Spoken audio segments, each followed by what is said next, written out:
What would you say pushed you into the reptile industry? The fact that I wasn't allowed to have reptiles when I was a little child. So true. I was feel always like so told, many of us end up that. I would always be out in the yard catching snakes and frogs and getting yelled at because I was putting them in little olive jars. And, so they kept telling me, no, you can't do it. So when I got older, I said, yeah, I can. And here I am. Yeah, and it's a fun hobby to be into. I'm sure you do the same thing, but one turns into many. So as far as the community goes, you're very active in the community. I feel like you care a lot about education and the different things that come along with that. What spawns that? What gives you those, reasons to want to be a part of that? So I don't honestly know. It's just something that I feel that I want to do. Mm-hmm. I do think it spawns from my childhood when I wasn't allowed to interact with those reptiles. Mm-hmm. And trust me, I'm not saying that my family didn't treat me proper because, listen, I had ducks, I had rabbits, I had cats and dogs. They drew a line at reptiles. Yeah, it's just a thing. And it's a very generational thing, too, because my mother was the same way.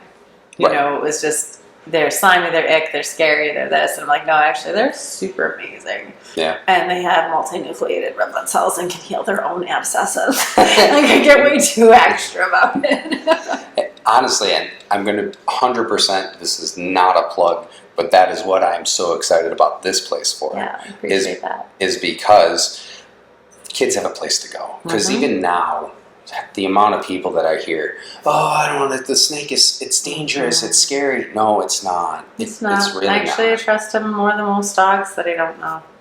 It's the truth. Like, I won't run up and just randomly touch a dog. Am I watching a snake and I can read that body language? Too bad. Yeah. And am I still going to ask? Sure. But. But again, I want children that are interested to have that. Even adults. I mean, anybody who wants that shot. I think there's a lot of adults that, especially that come into the Experience Center, that will come in because they're realizing it's okay for them to come in. Yeah. And nobody's gonna call me or to make it a thing or I'm just it's gonna. It's okay. I'm just gonna answer your questions. It's okay to be nervous. They don't want to touch it. Yeah, that's fine. You don't have to. There's no pressure. You want to come and look. You want to see what it's about. You want to see if this is something you want to get into. Yeah, that's what we're here for. And that I think that's great because then the next time they come in, maybe they do want to touch. Yeah. And then they only touch one. Okay, that's fine.